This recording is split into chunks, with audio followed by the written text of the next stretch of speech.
जदयू के किसी भी नेता की संपत्ति की जांच करवा लीजिए। पिछले 15-16 वर्षों में सबने अकूत संपत्ति इकट्ठा की और सबने भ्रष्टाचार के जरिए ही वो संपत्ति इकट्ठा की। आरसीपी सिंह पर जो जेडीयू ने नोटिस भेजा है वो जेडीयू का आंतरिक मामला है, इससे हमें कोई लेना देना नहीं है। पार्टी ने आरसीपी सिंह जी से शोकॉज पूछा है। अगर उन्होंने सफिशिएंट जवाब नहीं दिया तो विधि सम्मत कार्रवाई होगी। इसका मतलब कतई ये नहीं है कि पूरी की पूरी पार्टी, लेकिन आरोप लगाना और आरोप जिस पर लगा है उसका जवाब सुनना यह भी जरूरी है। देखिए, एनडीए घटक दल में एक चीज बहुत साफ है कि हम न्याय के साथ विकास पर विश्वास रखते हैं। जनता दल यूनाइटेड के नेता के ऊपर में पार्टी फोरम पर शिकायत आई। पार्टी ने आरसीपी सिंह जी से शोकॉज पूछा है। अगर उन्होंने सफिशिएंट जवाब नहीं दिया तो विधि सम्मत कार्रवाई होगी। इसका मतलब कतई ये नहीं है कि पूरी की पूरी पार्टी इन्वॉल्व है। रही बात अपोजिशन की, तो अपोजिशन के नेता तुहमत लगाने के बारे से पहले 100 बार सोचें। अगर उनके नेताओं के ऊपर में कोई शिकायत आती है तो पूरी की पूरी पार्टी लग जाती है बचाने में। और हमारे यहां, हमारे एनडीए गठबंधन में किसी नेता के खिलाफ शिकायत आती है तो पहले पार्टी फोरम पर जांच होती है और उसके बाद हम विधि सम्मत कार्रवाई करते हैं। इसलिए अपोजिशन इस मामले को तूल देने से पहले अपने गिरबान में झांक कर देखे कि वो कर क्या रहा है। आदरणीय आरसीपी सिंह जी पर जो आरोप लगे हैं ये जांच का विषय है और उनका जवाब का भी इंतजार करना चाहिए।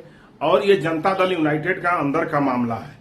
ये उनके दल के बड़े नेता और उनके अंदर का ये विषय है, उस पर हम लोग को बोलना उचित नहीं है। लेकिन आरोप लगाना और आरोप जिस पर लगा है उसका जवाब सुनना यह भी जरूरी है। और उसके बाद जिस दल के ये विषय है, उस दल का ये मामला है, उस दल के अध्यक्ष का, उस दल के सर्वोपरि नेता का बात को सुनना चाहिए और उनका निर्णय ही सर्वोपरि है। आरसीपी सिंह पर जो जेडीयू ने नोटिस भेजा है वो जेडीयू का आंतरिक मामला है, इससे हमें कोई लेना देना नहीं है।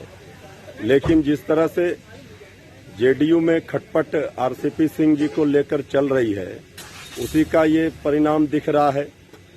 अब पार्टी में रह करके अगर पार्टी के खिलाफ कोई गतिविधि करेंगे तो उस पर तो कार्रवाई पार्टी करती ही है। अब क्या है मामला, ये जेडीयू का आंतरिक विषय है, इसलिए इस पर आरजेडी की कोई प्रतिक्रिया नहीं हो सकती है। जदयू के किसी भी नेता की संपत्ति की जांच करवा लीजिए। पिछले 15-16 वर्षों में सबने अकूत संपत्ति इकट्ठा की और सबने भ्रष्टाचार के जरिए ही वो संपत्ति इकट्ठा की है। भाई, जदयू के एक राष्ट्रीय अध्यक्ष की तो पोल खुल गई कि किस तरह से अवैध कमाई आरसीपी सिंह ने की है। आरसीपी सिंह के साथ उनकी बेटी की भी संपत्ति की जांच करवाइए, और भी चीजें खुलेंगी। एक बार कोई हिम्मत करके जरा नीतीश जी की संपत्ति की भी जांच करवा लीजिए। दूध का दूध, पानी का पानी हो जाएगा। सब के सब भ्रष्ट हैं।